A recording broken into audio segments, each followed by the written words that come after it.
Hey, what's going on? It's Bill Burr, and it's time for the Thursday afternoon, just before Friday, Monday morning podcast. And I'm just checking in on you. Sorry. That's right. I'm just checking in on you. I have a special guest who I don't know if you ever heard that intro before. We have Bret Ernst from the You're on the List podcast, just added to the All Things Comedy Network. He's got a ton of shit here. He also has a stand-up special, hilarious special, Principal's Office, that you can watch for free at BretComedy.com, B-R-E-T comedy.com. You can watch it for free. God knows all you fucking millennials love that. You don't want to pay for shit. And he's in the new Karate Kid Cobra Kai on YouTube Red. Tell me about that. That's in Ralph Macchio's. Yeah. Wow. May 2nd. Yeah, it was pretty cool, man. The guys, I actually had him on the podcast yesterday that executive produced Hot Tub Time Machine. They did Harold and Kumar. And they're doing this too? And they're doing this, Oh, yeah. so you know it's going to be quality. Yeah, it's pretty cool, man. And basically it just picks up with Johnny and Daniel in their 50s. In their 50s? Yeah, Daniel runs a car dealership in the Valley. And Johnny's just down on his luck. I'm fucking in. Now, do they have the, what was the name of the actor who played the... William Zabka. Is he in it? Yeah, he's in it. Fuck! Yeah, Johnny's in it. And it's pretty cool because it's, they're screening the first 2 episodes in theaters, like across the country, but like select theaters. But it got into Tribeca, which Tuesday. Dude, this whole thing, you know, sometimes when they reboot something, I'm just like, why? Mm-hmm. I'll just be, that's kind of weird. I thought they kind of completed it. You know, there's some instances where they literally have to bring characters back from the dead. Yeah. We don't have any CGI Miyagi in this one. Yeah.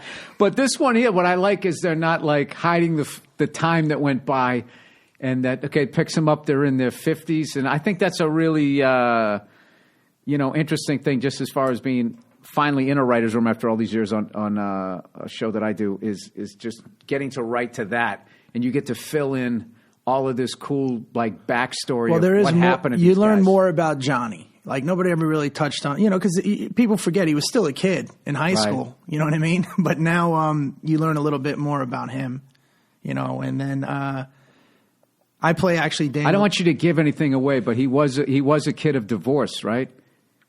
His dad wasn't around, which was perfect because that eliminated. Why wouldn't your dad just teach you how to fight? They got rid of that. Well, I mean, he had this 16, 17-year-old kid with this horrible sensei. That was so impressionable on him.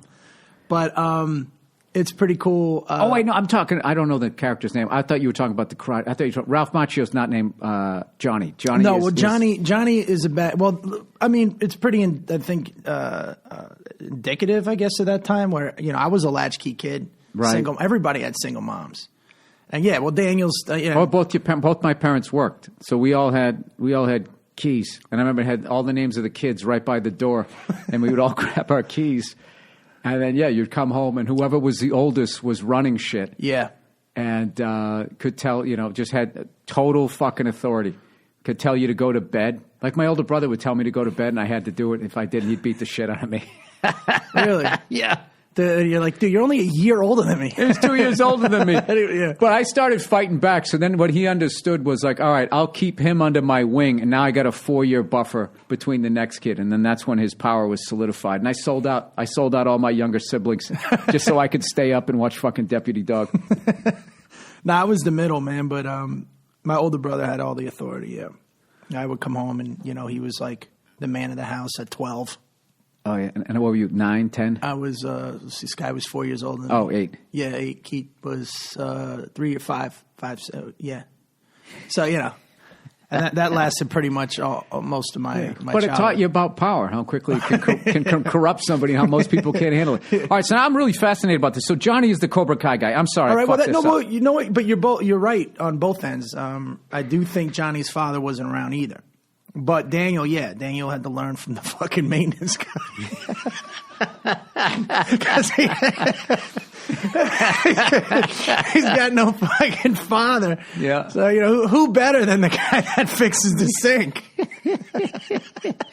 I think that's a really brilliant way to go. And this seems like a cool YouTube thing, because I feel if this was on a more major network, they would be like, yeah, but who are we going to root for, and blah blah blah. Like let's have it based around the Ralph Macchio character. Well, apparently, I mean, there was a lot of offers for this, and I think the Netflix of the world, maybe even including Netflix, that they kind of bid on it, and YouTube Red got they got the nod.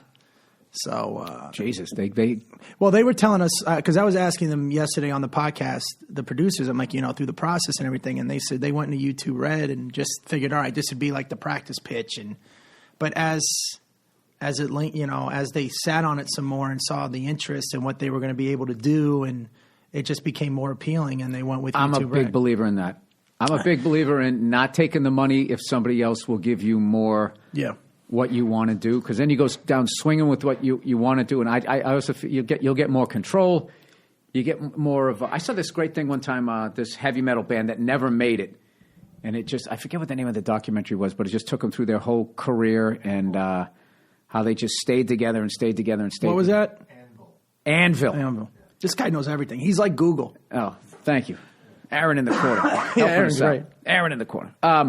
Anvil, and this guy, he just said this thing. He said, at the end of the day, he goes, you're better to own 100% of something and sell 20,000 copies than to own nothing and sell 20 million. Like, that's how bad you get fucked with, like, all of the expenses and all of that type of shit. That was my thought process in giving the special away for free, is that, I put my own money into it, and, it wasn't cheap. I mean, for me at least, as a comic, right. You're always check to check.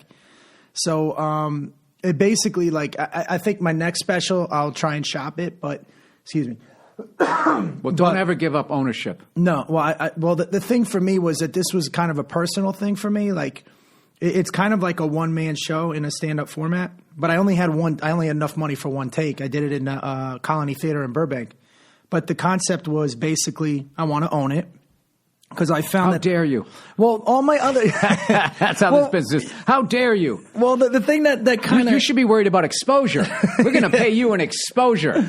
Well, the thing is, too, is that, like, all the stuff that I did before on Comedy Central show, I didn't own any of it. I wasn't even able to share it, you know what I mean, on Facebook. So I released it for free at BretComedy.com, and right. you could go there, but... The thing is, you could just watch it. You don't have to. I mean, you can give me your email if you want. If you want to donate or own it, download it for $5 or buy a T-shirt. You get the download if you want to, but you don't have to do anything. I just want you to watch it. And if you like it, you like it. If you don't, put your head on the desk. Yeah, you know what I mean. Or click something else. Yeah, we'll move on. It's fucking free. I remember early on, I had I made a CD. I had a stand-up CD. That's how long I've been, way back in the day, and. I had, put all my money up, paid to have it recorded, edited the thing. The thing was done. And then these big guys came around, and they were going to get it into stores. This is 2006, right before every Virgin closed. And I was such an old school guy. I was like, I want my CD in a record store, And with the power of these guys, they'll get me on the display towards the front of the store, right? And but I knew enough that I wanted to retain ownership, and they kept trying to get to own it, and it was like, I don't need you to own it; it's done. Mm-hmm. I don't need any money on this thing. I just need you to distribute it. And this guy goes to me, he goes, "Well, ownership shouldn't be that big a deal to you, because what you should be concerned about is exposure."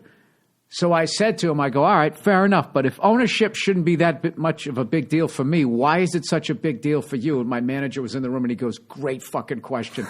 And this guy stammered for about 15 seconds and then basically said, well, we got in business with these other comics to make CDs, and their CDs bombed, and we have to make up the money. It's just like, well, it's not my fault that you got into business with those fucking guys. And the greatest thing I ever did was retain ownership. I ended up getting in business with somebody else, and that was like, hey, you get 60%, we get 40%. I'm like, hey, that sounds like a good deal. And then all the expenses come out of my end. Yeah. And they get 40 off the gross. I got 60 off the net, and they ended up making more money than I did. And to this day, they try to tell me that was a good deal. It's like, dude, this thing came, it's like you always think like we're getting in business together to make money off them, and that's not how they do it. Of course not. It's like not. we're getting in, they're going to fuck the people and you and all the money's going to go to them. My favorite thing is I get in business with somebody else, and all the money goes to them, and then when I get my cut, their name's on my check.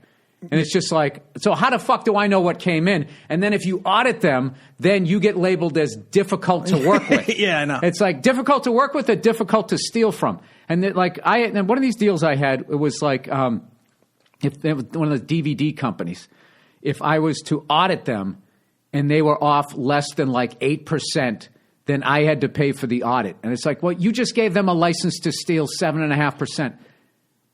Yeah, and it's just like, I'm telling you, the number one commandment of the 10 commandments that's fucking that's broken. Maybe it's lying, but what I've seen is stealing. Like all of these fucking idiots who are out there who are stealing on the illegal side of stealing, selling drugs. I mean, anybody who's in the mob who was smart eventually went legit, so you could steal on the legal side. Then you didn't have to hide your fucking money, and you could drive down the street in your fucking Bentley. Well, I've never look. I love our business. I love the people in our business, But there's a good amount of them that are just fucking garbage. And I don't even know if they're garbage. It's just the way it's like the way it was set up. Well, when you first the way it was set up, you they're first just come playing in, the game. Like when you first come in, this is why I love this era of comedy and where we're at, especially with the digital and the internet and stuff. Like I always say, I only need 1% of America to like me, and I'm good. That's it. Yeah. You know what I mean? That's even if I can say a joke on stage, in a room full of fucking adults. And somebody's like, "Oh, well, I don't fucking." Somebody care. Somebody just sent me this fucking article. Like, what the fuck? Somebody just sent me this article like this. I can't even fucking read this. But there are some scumbags says, in our business. Every guy checks himself a little. New York comedy clubs adjust to Me Too. And it's just like, this is just like such like you didn't even stick your head in the comedy clubs. I'm seeing the opposite. Yeah. There's like this backlash, and there's this time now to be more irreverent than ever because, not all feminists are bad, but these extreme ones, like what they're doing now with these articles is like the way we left Vietnam, where we go, hey, we won, and they're leaving. That's what they're saying. Like, I'm finding myself, I'm saying shit on stage now. I never would have gone that far, but it's just like because you have to. Well, you would have to agree that we're contrarians by nature. Yeah, which would be funny if you disagreed. Yeah. But I'm just saying, no, I don't. you totally lobbed it over, and I fucking missed it. No, but even some of the women are going the other way too. Like I've been noticing a lot of female comics doing jokes, where they wish, like in other words, now they're not getting any action, and right. But it's just it becomes inevitable where it just one thing just becomes exhausted. Yeah. Like it's all been said, we get it, and then it's just like how many times can you keep reiterating the same point? I really believe that if comics, we're such a great think tank. Because we really don't. I mean, good comics, because you could sit around, you have no real skin in the game. It's more about the joke or the perspective or, you know what I mean? Anytime anybody tries to fucking do that thing where they go like, like where they try to put too much weight on a joke, I always just go, no, dude, no. It's just, this is what I always say to them. Like if they sit there like, well, what you're saying does influence people, blah, blah. I just say to them, I say, look, are you homophobic? And they, of course, say no. I go, okay, during a 60-minute set that I do, what joke could I tell that would then make you homophobic? Mm-hmm. How could I undo everything that you were taught in 60? How many of those jokes would I have to do? So my point of that is people come in. I'm so sick of talking about this too. People come in. Okay, they're adults. Their mm-hmm. brains are fully formed, and they have their ideas. And the amount of times I say shit, and it's just like people take it a completely different way, is one of the cool things about like somebody listening to music, comedy, or anything. It goes into your brain and your experience and how you interpret it. But like, it's not my responsibility to babysit you. And if you take it in some really bad fucking way, you walked in with that shit. Because if I had the power to undo your 26 years of experience with a couple of fucking jokes, then stand-up comedy would not be legal. They wouldn't let a fucking moron like me go on stage going, hey, I haven't read about shit. You know what I think about Syria? Well, I mean, I always not disarm myself, but I am a jerk off. I know I'm a jerk off. I'm not like, hey, you and me both. You know what I mean? Like, I don't take myself seriously. I have the high school transcript to prove it. People always go, yeah, dude, you're not as dumb as you say. It's like, yeah, I am. I am. I'm good. It's just you're watching the one thing that I'm good at, which is basically acting like a fucking idiot. But if you got me on, and I could do like basic jobs, you know what I mean? Like I was a fucking like workhorse. If you told me to go over there and pick up all those boxes and stick them over there, I would fucking crush that. But if you wanted me to come up with a machine that could fucking make it easier to do that, yeah, I'm out. I'm like I'm a fucking lunch pail Louie. I'm a moron. But what makes me laugh too is that even the comics that take themselves so seriously, in a sense, is like, dude, that game that we were on. Hacks take themselves seriously. Hacks think they're fucking changing the world because they're too fucking bad at it to not realize they stink. Here, I realized. I was on a plane that we had to emergency land. Okay, and those are always fun. Some dude tried to kill another dude next to him, started choking him and shit. Like we were literally 5 minutes in the air, and I'm like, fuck, because I was gonna miss my gig that night. You know, that's all I care about. Oh, we're not crashing? No.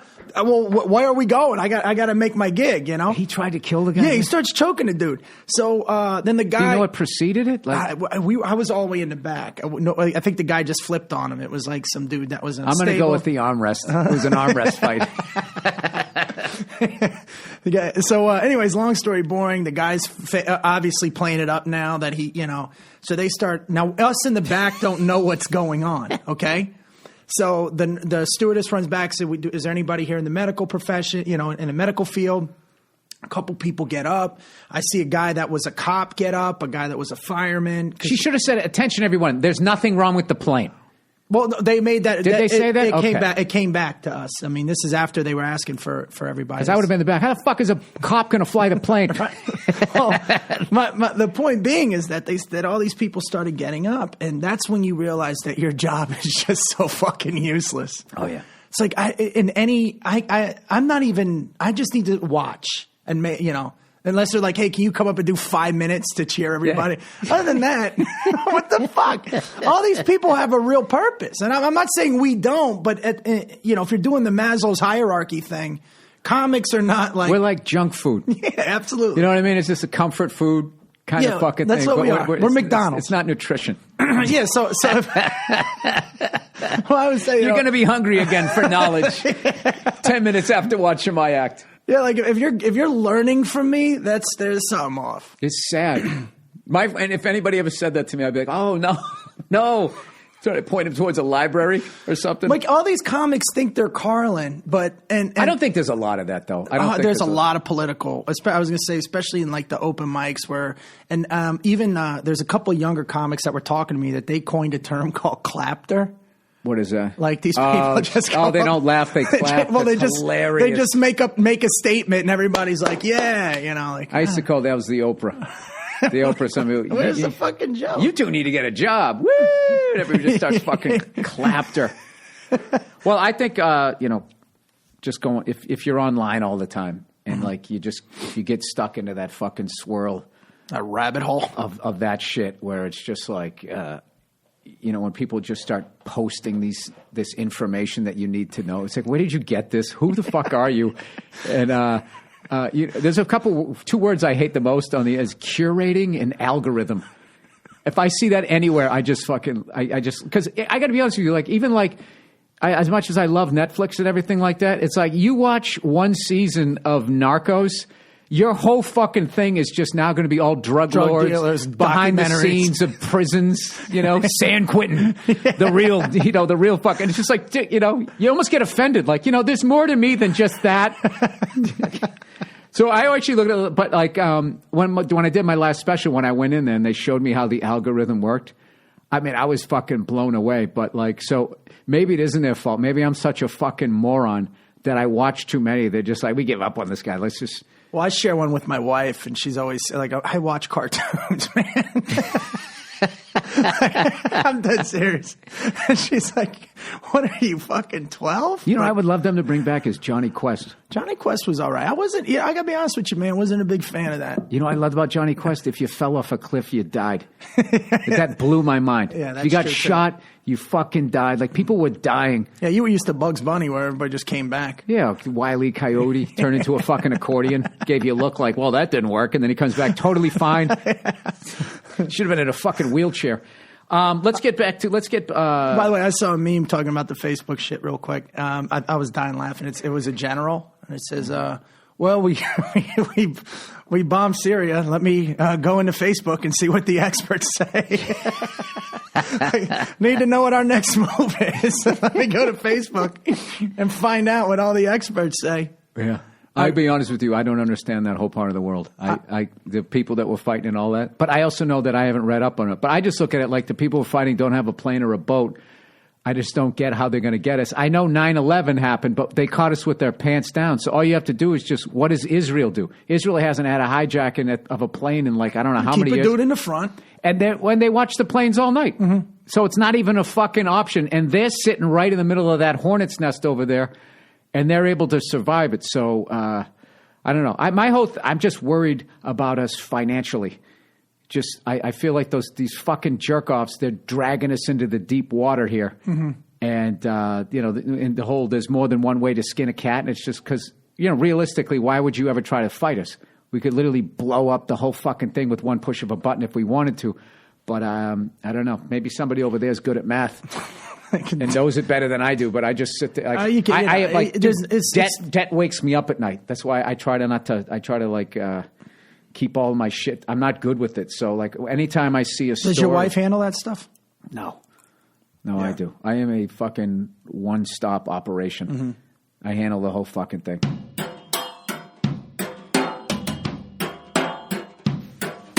Oh, it's a couple days later, and now I'm doing the advertising. Oh, Billy Sniffles. Oh, Billy Sniffle got a cold. All right, MeUndies, do-do-do-do, MeUndies, I can't breathe out my nose, do-do-do-do, MeUndies, I'm going to use my mouth, that's how it goes. Mouth-breathing moron in the South. Shut the fuck up, just close your mouth. No one cares about your AR-15 or the fact that Trump's going to build a wall. Put on your undies. Sorry. What the fuck is it? MeUndies. You've heard me talk about MeUndies, and you know that I am a big believer in their products. I believe that when you put them on, they cover your privates. They're the perfect balance of comfortable fit. Every month they have new and exciting prints, and they arrive at your door in a fun bag. MeUndies uses lensing micromodal in their underwear. It's a sustainably sourced natural soft fiber that starts with beechwood trees and ends with you not giving a fuck what they do with it. Your balls will feel great. That's what you need to know. MeUndies or your clam. MeUndies' adventurous prints and designs are all limited editions, and new patterns are released every few weeks on a rolling basis. 100% satisfaction guarantee. MeUndies guarantees you will love your undies or you'll get your monies back. MeUndies has a great offer for my listeners. Anytime you purchase for your first-time purchase, you get 20% off free shipping. This is going to be too long to send via phone. MeUndies is so sure you'll love their underwear. They offer 100% satisfaction guarantee. If you don't love the first pair, you get a full refund. You can give your old underwear to some tweaker out front. This is no-brainer. Get 20% off your pair and the most comfortable undies you'll ever put on. To get your 20% off first pair, free shipping, and 100% satisfaction guarantee, go to MeUndies.com/Burr. That's MeUndies.com/Burr. Yeah, I'm still an asshole. I even do dishes too. It's just fucking. I actually enjoy doing dishes and cleaning up because I'm a fucking lunatic. I can't sit still. I don't know how to. The only time I can fucking relax is if I'm smoking a cigar and I'm off them right now. Let me ask you this question: out of the, if you were to say you had one of those, the popular three that comedians have, the ADD, check, OCD, don't have that, depression. I didn't have the chemical one. Mm-hmm. I was just walking around bummed out for a long time. I didn't realize it because I was always like that. Well, there's depression through intelligence, like in other words, and not saying you're intelligent, but no, I'm saying like you see all these patterns and you just see like, what the fuck is wrong with people? Like, and it just gets to you because that used to, but I know how to talk my way out of that. I got old. As I got older, I calmed down a lot. I just see. Oh, dude, we used to get into it. You and I. But it was just sports. I mean, and that's what men should get into. Sports, politics. Did we get into it with politics? Oh, dude, we would both have our eyebrows all the way up. I thought we were on the same page with that. I think it was mostly sports. I think the one time we got into it is when I remember I had to like literally tell myself the next time you and Brett get going, you have to be the guy that taps out. And I started tapping out, and we've been good ever since. Well, no, it never got ugly. But we would, but it was Johnny be like Unitas. We both agreed on Johnny Unitas. It was something important like that. Yeah, it was. And I think he wanted to kill me at the time because I think I said Elway over Brady. I went Montana, Elway, Brady, and you went. What? No, I didn't have a problem with that. No, at the time you did. No, I didn't. Because I remember I hit you. Oh no, you know what it was? No, it was something different. Because I was always the guy. People going like, Brady's better than Montana. Once he got 4 rings, I said, dude, Montana needed 4 tries to get 4 rings. Mm-hmm. Brady needed 6. And then once he got his 5th, I said, okay, now we got his 5th. But my whole list has changed now because the year that Denver went is when I texted you and I said this year Brady really, and not that it matters that he impressed me, but I'm like, this year I was really impressed with what he had to deal with. And you're like, yeah, but it was always over sports. I mean, the politics stuff. I think we were on the same page with a lot of it, if I can recall. No, there was some huge fucking who cares? Football argument. Yeah, I can't remember. All right, I didn't know. I forgot you played drums too. Yeah, you said you on your podcast. I'm not like you. I mean, I used to have a trap set. I played for years, and then my grandmother sold it. Okay. But every once in a while, I'll go into the Guitar Center and start playing on the. Oh, you got to do it. But when I open for you get those fucking V drums. No, you got to get it. If you get those fucking things, man, I'm telling you, like, if you like when I lived in an apartment in New York, I just put like this, I forget, it was some sort of foam rubber thing down, and then I built like a little riser on top of that, and then foam rubber on that, and then I put the kit down or something like that. It had to be solid so that things would stand up. I don't think it was foam rubber there, but and then I went downstairs to the guy below me and said, hey, listen, I play drums as a hobby, and he's looking at me like, you motherfucker. I said, no, here's my phone number. I go, I work at night. You work during the day? Yeah. I go, I'll only play between 11 and 2 during the day. If for whatever reason you take a day off, you have a day off, call me. The second you call me and pick up the phone, say I'm downstairs, I will immediately stop. I mean, how could you have a problem with that? And you know what this fucking asshole did? Mm-hmm. Fucking 3 months later, I'm playing at like 2 in the afternoon and my phone rings. And I go, hello? And he goes, will you knock it off? Yeah. The first time. I say, hey, buddy, I go, you're fucking saying that like you said it to me 20 times. Go fuck yourself. And I hung up. I never talked to him again, and he never called again. But I still only played during the day, and I wouldn't play weekends either. You think now if he's watching Conan or something, he's like, that's that drummer guy that lived upstairs from me. He must have switched careers. Good thing, because he sucked at drums. He was terrible. You said you do on your You're on the List podcast, you do a lot of top 10 stuff? Yeah, we just list shit. I mean, again, it's arguing with your friends over dumb things, which is all right. You got one for me? Yeah, well, let's try to get the fires going again. We could do 5. We could do top 5. I mean, this is more your opinion on my show. It's not so much me sometimes, although I've gotten a little hot-headed, like over dumb shit, like Rocky 4 over Rocky 3.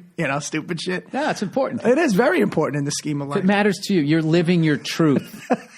You should start a blog about it. I was going to say, did you want to discuss who the top athletes, Boston athletes are of all time? Okay. Like, would you take Brady over Bird? Do you think he's number 1? Oh. And then the next one could have been top. We don't have to do 10. We could do 5. You can't get rid of Larry. Larry's like, and that's especially true now, looking back 30 years, and his stuff is still amazing. And I know Brady's going to be amazing too, obviously. But and I know he's won 2 more than Larry won. My thing about Larry was if I could go back in time, the second he started to do the blacktop on the driveway, I'd be like, Larry, let me do that. Let me do that. Dude, he was such like a fucking blue-collar guy and cheap. Well, do you remember those when you blacktop a driveway? Remember that little fucking brush they'd give you? Yeah. Yeah, that was not made for a 6'9", 6'10" guy, and he blacktopped his own fucking driveway rather than paying somebody. That whole blue collar, I'll do this myself, and he fucked up his back. Well, it was never the same. It was never the same after that. I was going to say, all right, tell them if we're doing to smoke coke. If we're doing championships, I mean, then you got to throw Bill Russell, obviously. No, Bill Russell's the top. Yeah, it would be Bill Russell is the top. He's got 11. Right. So a lot of people leave him out. And, I put him in my top 5, and then you got Ted Williams. And then you got Bobby Orr, who totally changed the game. Bobby Orr was Wayne Gretzky says that's the guy. Yeah. Wayne Gretzky goes, that's the guy. Yeah. So, you know what it is at this point? There's so many people in Boston. No, well, I just love being arrogant now.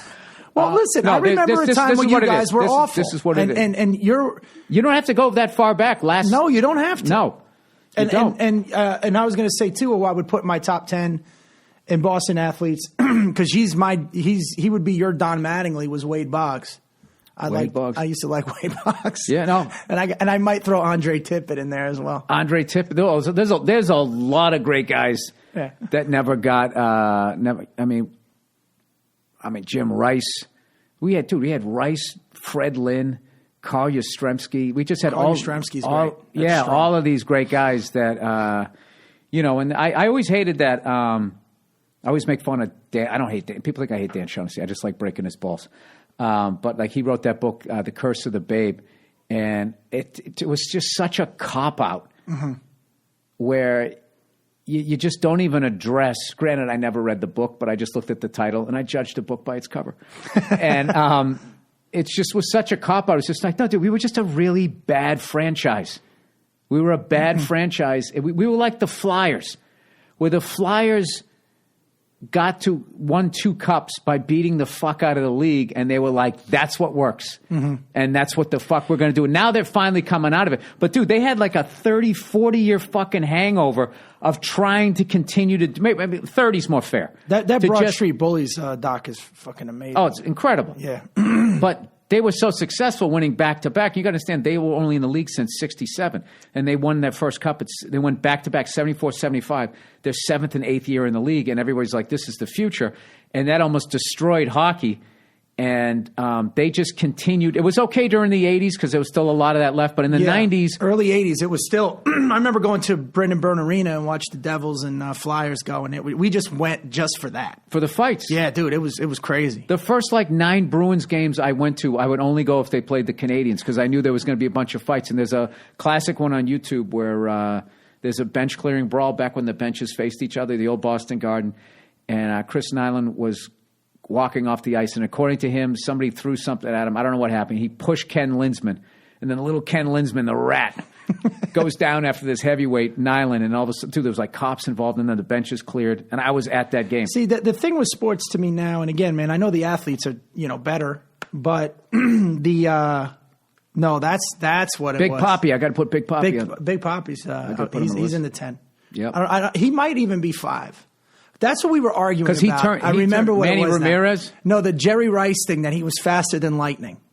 And you were like, how the fuck is he faster? And I said, I saw this sports. That's what it was. Yeah. And you're like, how the fuck is that? You can't be. Yeah, you can't be. But it was a sports thing that I saw. But getting back to the athletes today are sports thing, not a scientist thing. No, it was some fucking documentary. I love how you moved your hands around. Yeah. It's a sports thing, like they were wizards. But we saw. I can't believe I wasted a good 40 minutes of almost a headlining set, which is technically 45 minutes. 45 minutes. Is there a part of you, though, there's a part of me that enjoys it, especially with people that are, not when you get worked up over stupid shit, but that's just inevitable. Maybe because the German in us, maybe that's what it is. But I do like I don't know what it is. The mental chess, like the point for point, because, I don't really do. You don't really get that a lot. That's why it's only with comics, like regular civilians. I hate going out. Have you ever done it? Have you ever done it? And you're in it. You're having a great time, and all of a sudden you look around at the other people's faces, and they're just and you see what people the fuck? walking away, or worse, laughing at you. What are they arguing? But comics get it. I don't do well with civilians. That's like when we go out to dinner with some random couple. I'm just so fucking bored, man. Yeah, I don't care about your kids and. When conversations on Idle the whole night. You got to act. My kid playing soccer. Oh, that's great. That's wonderful. Yeah. And you try to, we're thinking about going to Mexico, and then all of a sudden they have. Well, what do you think of Trump's immigration policy? And my wife just starts kicking me. And you're just we need something here. No, you can't. Yeah, you can't do that. They start telling you about some fucking winery that you can visit, and it's good for the kids because they have a little zoo. You can feed pigeons, and you're like, fucking, this is horrible. I know. And then the worst, then they see you, and I just have it. It's on my face. I can't do it. Nia stopped doing this to me, but there was this time. Every time we would go to a fucking party afterwards on the drive home, I would get this whole breakdown. Well, I do actually have a bit where I talk about the report card.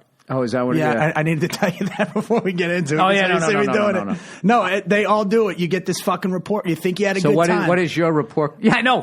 Yeah, I thought I did great. I thought I had a good game. Then and then they're like, you think? And then they break out this fucking report card, and you're like, what the fuck?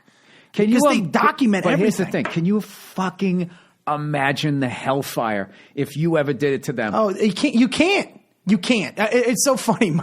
My wife tells me what to wear sometimes. Why are you always dressed out? She always tells me you're dressed like a bouncer. Because I just... She's right, though. All I wear is black. No, this is the thing about women. They will step up your fucking wardrobe as I'm dressed like a complete jerk off right now. The funny thing was, I was going to wear my Adidas tracksuit, and I said, if I come in with this, he's going to fucking murder me. No. You're you were born with one. No, I'm wearing this because I'm doing one of those All Things Comedy poker things, so I'm dressing like a fucking scumbag. I was born, but I had an Adidas onesie.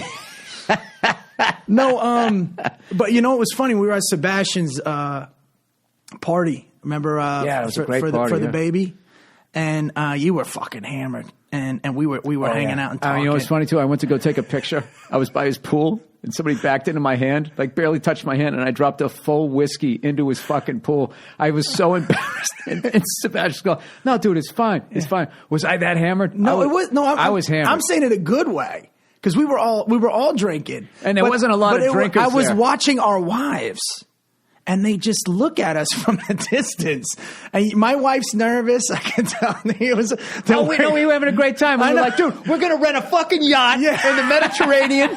We go, all of us. Yeah, we made these fucking we plans. Get enough guys. It'll be $300 a piece. We're having a great time. Yeah. We'll get the fucking NFL Network. We'll film it. Yeah, film it. Put it up there. And I'll hype your special. We were having a great time. And I'm watching my wives, and they're just nervous. They're just watching, going, "What the fuck is going to happen?" I really don't think women get our relationships. I find that men, I mean, at least me and my friends, we bond through conflict in a sense. Like if I know you're an Eagles fan and you know I'm a Cowboys fan, I'm expecting you to glaunt your soup, whatever. It's weird that they like watching them argue on Real Housewives. But they love the drama. But when we act like Real Housewives over sports, for some reason, this is the thing. I've been trying. I guess the most accurate way to describe this is I've really been trying not to be me in my relationship. It's so fucking hard. Because I'm starting to feel like that is the problem. Like, no, we get along great, but when there's work to be done in the relationship, it's always, now, Bill, you're this, and this, and like one time I was hanging out with this. We're treading on party. We're treading on. We got to be careful with this. Yeah, at this party, and I don't give a shit. My wife's cool. She doesn't listen to me anyways. She hasn't. I figured out the other day. My wife hasn't gone to a stand-up show of mine in like 3 fucking. She doesn't need to. She lives with me. My wife's sick of it. Yeah, I mean, and it's not conducive for it is for like, Can you imagine having to watch your wife talk for an hour? Can you imagine? Why would you do that? Why would you do that to the person? And the same thing. Over and over. Yeah, why would you put them through that? I have total fucking empathy for my wife when it comes to that shit. It's just. And that's why I do the dishes. What I also found, I got to get something in the good side of the ledger. On the scorecard, yeah, something. I found that my wife, when the one thing I found attractive about her is that she was not laughing at some of the shit I was saying, and I'm like, okay, this girl's kind of normal. Yeah. Like in my special, I talk about robbing shit when I was younger and stuff. Right. And, because I was kind of a bad kid and a bad early adult. And, and she's like, I don't find that, I mean, I get why people think it's funny, and I'm just like, all right, this woman's a normal person. Yeah. Because I grew up in so much dysfunction. You have morals. Yeah. What's this? What's this? This is new. No, I'm saying I grew up in so much dysfunction that I didn't realize I grew up in dysfunction. Like, you think your shit's normal until you meet normal people, and then you're like, oh, you have a dad. I would say until you meet dialed down people. Yeah, they're not normal because eventually you realize that on some level they're out of their fucking mind. It's just not the kind of out of their mind that's going to get you arrested. Well, like nobody in my wife's family knows anybody that's been to jail, and I know like 15 people. And to me, you were in those circles. So I don't know. But I'm saying, to me and my friends, you think that shit's normal. And then, but it's not. Like I met people. So those are like the tips you're getting, like how to survive in jail, as opposed to you need 2 years of a language. Well, you have a couple of extracurricular activities so you can get into a good school. Well, there are people that are around it, people that are in it, and people that are about it. I was just around it, and I kind of dipped my toe in it. And I actually, again, not to preface it, but I say on stage that just because I committed crimes doesn't mean I'm a criminal. And yes, it does. No, it doesn't. That's some millennial shit. No, it's not. If you ever hang out with a fucking criminal, it's just a whole different breed. And when you're that's like 16, saying I played high school football. I'm not a football player. Yes, you are. You're not a pro. What, do you got to kill somebody? Bill, this is why we argue. I'm saying is that like, yeah, okay, you commit crimes, but when you're younger, there's a certain type of. All right, how about this? I get it. Just because you tell a joke, just because you tell a joke at a fucking party doesn't make you a comic. Okay, but it makes you funny. Okay. If it worked, this is that's what I'm picturing you on. Like the draft day for the NFL, it's for the mob, and you're waiting to get that call, and it's like the 7th, 8th round, and you just didn't get it. You got on the taxi squad. That league folded. Yeah, you got on the taxi squad and everything, and you just weren't. You didn't quite make it to the mob, so you weren't you weren't a career criminal. But if you, I just like my wife, and she's normal, and her family's, normal. Okay, that was the point you were trying to make. That's all I'm going to turn into a big argument. Okay, no, but I get what you're saying. I'm not trying to sugarcoat it. It is what it is. Right. What say you, Aaron? What would you say? Is he because there's different levels? Because there's a punk, there's a dirtbag, and then there's a criminal, and then there's a career criminal, and then there's a psycho. Where would you say he's on that spectrum? It's like he was a punk. He grew out of it, But he was a juvenile delinquent. Yeah. In fairness to him, he never said what he did. But I figure if somebody said I committed crimes, that's beyond writing graffiti, just stealing shit. Stealing what? Like I stole a car in middle school, and then that's a felony. I know. And then me and my brother stealing a car is like you'll go to jail for that. But my friend, I just rode shotgun and laughed the whole fucking time. What kind of car? I don't even remember. It was like in 85, 86. I tried to steal a car. It was actually a truck. We tried to steal a truck. Did you? We got in it. And then we were looking for keys on the visor, and we couldn't find it. So then we just pushed it down the hill into a river. Now that's just being dumb, and you know what I mean. You're not a criminal. I remember we were pushing. All the wheels were like locked, and then when something snapped and it was going, I remember pushing it and laughing so hard I couldn't feel my legs, and we were shit faced and trying to run back to the car, drunk. Laughing at just what you did, and then I remember we all had to ruin some guy's but then we all had to get the fuck out of there. God, I haven't thought about that in forever. We all had to get the fuck out of there. I remember the next day, my buddy going, "I feel like we got cheated out of that laugh because we all had to fucking just." Were you the funniest out of your friends? It was during the day too, broad daylight, and you were drunk. And we were drunk. Was it summer or some shit? No, somebody somehow. If it was the winter, that's odd. It was the weekend, and somebody somehow had got a case of beer. And, one of those deals you just start drinking, I got an idea.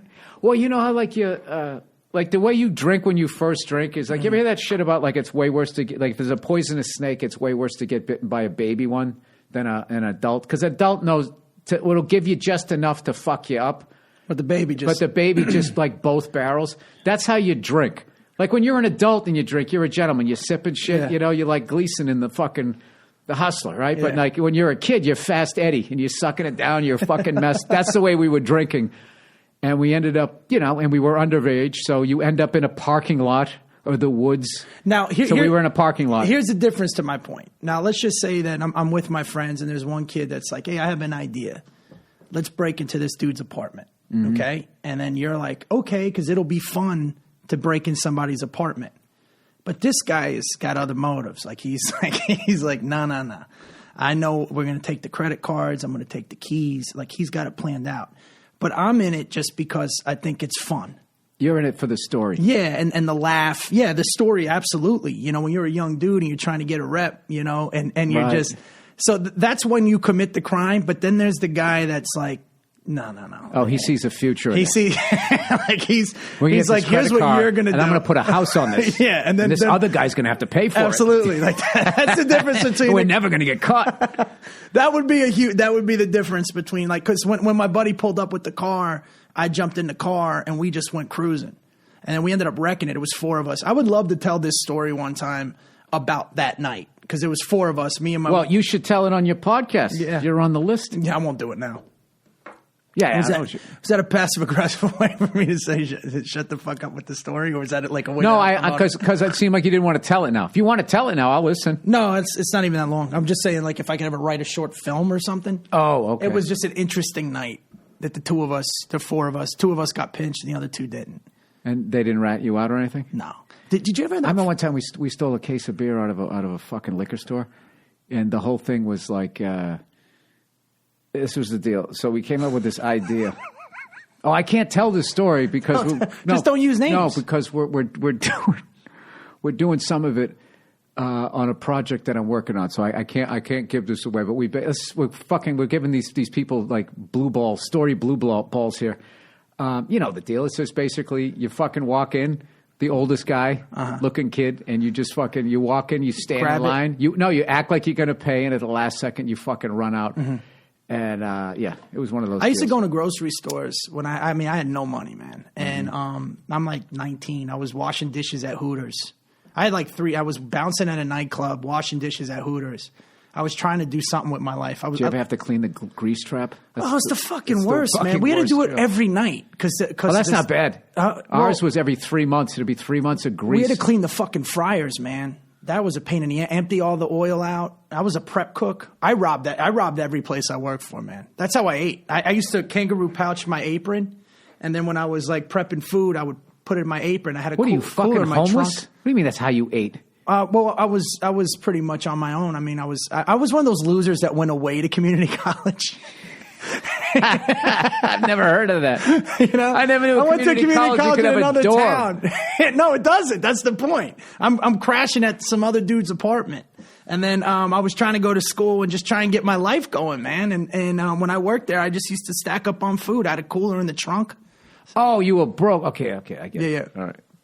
But I've told this story before. I was working in this restaurant, and there was this guy who worked there, and he lost his license for drinking and driving so many times that there was no date that he was going to get his license back. And this was the 80s. And he had lost it. This is right when Mothers Against Drinking and Driving came out. Like the level of fuck up you had to be. And he was about 34, 35, and he already had the gin blossom nose. He looked like he looked like W.C. Fields. Yeah. And he was 34, 35, right? And so he used to ride this moped to work. I was living in North Carolina, and he fucking used to ride this moped to work, and he lived in a trailer park. So this fucking moped, he didn't have a driver's license. This was it. This was it for this guy. Like, this was his mode of fucking transportation.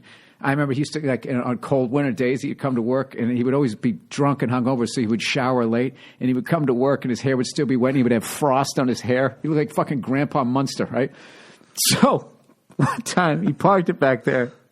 And this other kid who was, I remember, he was into Metallica. Classic burnout teenager. He had he never shaved his upper lip, so he had that awful prepubescent fucking mustache. That little looked like somebody spit dip on his lip. Yeah, it's always blonde. No matter what color, you could have jet black hair, that little blonde mustache, right? So we thought it'd be funny if we took his moped and hid the thing, and he'd think that it was stolen. Watch him freak out and be like, yeah, we'll tell you what it is. So just to freak this guy out, and this guy had like nothing, right? So he was in waiting tables, and we took his moped, and behind the restaurant was this little shed built into a hill that they kept all the extra kegs of beer and all that stuff. So we wheeled it around and put it up on the roof because you could just walk up. There was like a driveway. You went up, and we just stuck it up on the fucking roof and just left it there. And he came out, and he saw it, and he was fucking freaking out. I remember pretending to wash dishes, and my shoulders were shaking watching this guy. I mean, this was like his fucking Hope Diamond. And then finally we couldn't stop, and we just all started laughing. He's like, you fucking assholes. And we go, yeah, it's up on the roof. And we walked out. We went up on the roof, and it was gone. Somebody stole it. That's so fucking awful. No, it gets better. So he reports it stolen. They ended up catching the kid like 2 days later. And the kid had tried to paint it. I'll never forget. It was a silver one. And he sprayed all this black on it, did a shit job. And it looked like fucking shit. And I remember like 3 days later, the guy riding back to work with frost in his mustache and this horrible silver and like fucked up black paint all over it. I actually really felt bad. I felt bad about that. Do you remember the kid growing up with the mini bike? That kid was always going to equal scumbag. Like, did you guys make mini bikes? I have that kid that had the mini bike with like the lawnmower. I remember my parents were like, you're not riding those fucking things. They're both in the medical field. So one of my brothers bought one and had it hid by, it was another shed. There was always a shed when I was growing up. He had it hid behind there. And just the pressure of it, because he had to keep it away from us. He thought I was going to rat it. Did he buy it from a kid that made it, or was it like a legit? No, it was a moped. And he bought it. It wasn't okay. It wasn't a dirt bike. But my parents were like, in the medical field. So no matter what you wanted to do, if it was remotely dangerous, my dad's thing was, Christ, I had a patient in the other day. He's riding a moped. Hey, blah blah blah blah blah, and he's gone. He was always dead. No matter what the fuck he wanted to do, he had a patient in the other day. It's just like. It was just so fucking. What a coincidence, Dad. Mm-hmm. Every fucking thing I want to do was like one of those things. They always play that worst possible scenario game. But here's the thing. Now that I got a kid, I totally get it. Did they tell you that? Like, once you have a kid, you'll understand? No. Did they ever throw that at you? My parents, great thing about them is they let you figure out, as much as they stayed on you on the big shit, don't do drugs and all of that, and stressed education, they let you figure out a lot of shit. And I think that's why, people in my family are like self-sufficient and have that fucking, you don't stand around looking at the rock. You're like, I guess I have to push this fucking thing or it's not going to move. Yeah. I remember like, and like the life lessons. Remember, I had this piece of shit pickup truck and I bought, and it was my first car and it broke down. And so I got on the payphone. So long ago this was. I fucking called my mom, like, Mom, my truck isn't starting. I went through the whole fucking scenario, and I got to be at work. Blah, blah, blah. And she listened to the whole fucking thing, wasn't saying anything. And then I finished, and she goes, well, what would you have me do? And I was like, oh, shit. And I looked down. There was a phone book right there. And I was, somebody fucking ripped all the pages out. And I was like, all right, I guess I got to call a tow truck. I mean, she was one step away from calling me a pussy.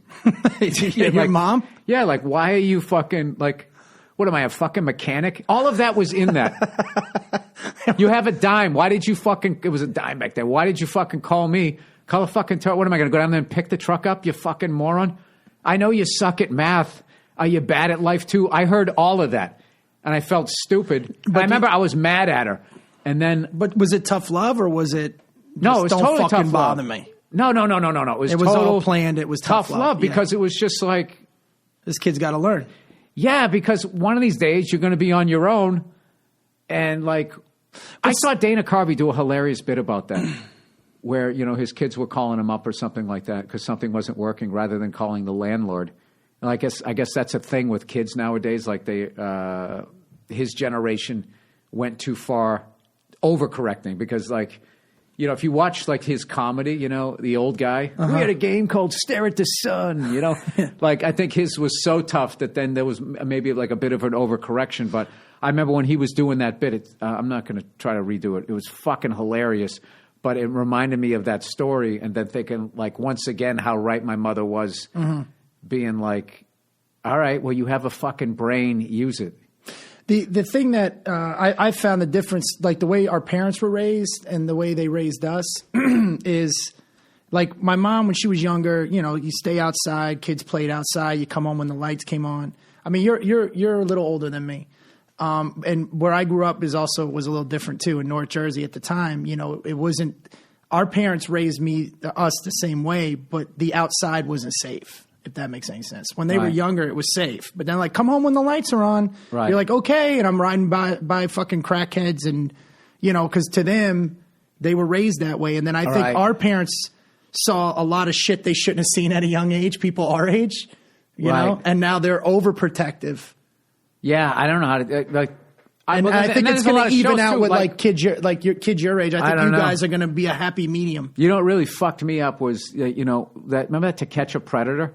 Yeah, like that like makes it seem that there's a fucking creep behind every tree. And I don't know if back in the day, because back in the day you just say he's a dirty old man, stay away from him. But I think that there's with the internet, and the ability for people to act on stuff and feed shit. And watch all this porn and all of this type of stuff. And I think it draws these fucking people out. Well, the internet is like one big fucking neighborhood. And there's no really securing. I mean, there's shit that I see in my feed and I'm like, what the fuck? or you read these comments, you're like, who are these people? I'm kind of getting, but the thing about it is though, the internet is fucking incredible too. If you try to learn shit, the right shit, like dude, if you want to get that fucking V drums, if you want to learn a bunch of shit, you know, there's always somebody doing a drum cover or will break down something that you can't fucking figure out. Well, and now there's like some monster fucking teachers out there. Mike Johnston, the guy I take lessons with, Dave Elitch, just started doing shit. And these guys are like legit fucking, like they know what they're doing. And like, so if you stay in those areas, learning how to cook. Oh, yeah, you're good. You're good. The internet is an exact, what's the word I'm looking, it's just an exact replica of human nature. Is that like, you know, first of all, the idea that we're going to build this information highway, we're going to connect people all over the world, we're going to learn from each other. And like 80% of it is porn. You know what I mean? And then you get clickbait. Yeah, you got these fucking scumbag people and these fake articles and these fuck everybody. Yeah, and then there's that's human nature, man. And it's an exact replica of it. I've been away. I'm trying to be viceless here in April. Like no porn, no cigars, no booze. I fucked up the other day. I took a couple hits of weed. I thought I jerked off to something while smoking a cigar. Dude, I haven't had a drink since New Year's, man. Oh, you know what, dude? I think we're going over here. Before I just saw the next podcast guy looking in here. Before I get out of here, I do have to address the fact that the congratulations to the Maple Leafs. You guys finally fucking showed up and played a hell of a game. But I feel good. But this is going to come out Thursday. I feel good about our chances Thursday, considering, you know, I just don't see us getting 40 shots on goal again and losing. So all we got to do is win this next one. We're up 3-1, but it was a phenomenal game. And that was the first game in this series that felt like playoff hockey, where both teams were fucking out there killing it. So I look forward to tonight's Game 4. Bret Ernst, he's got a new series on YouTube Red that debuts May 2nd. The Cobra Kai Kid. If you want to watch his stand-up special, Principal's Office, for free, you can get it at BretComedy.com. And you can also go to Instagram and also subscribe to my podcast at BretComedy.com. And you can also listen to his podcast right here on All Things Comedy. You're on the List podcast. All right, Bret, thanks so much. Dude, love you, brother. All right, Thank love you too. Thanks, buddy.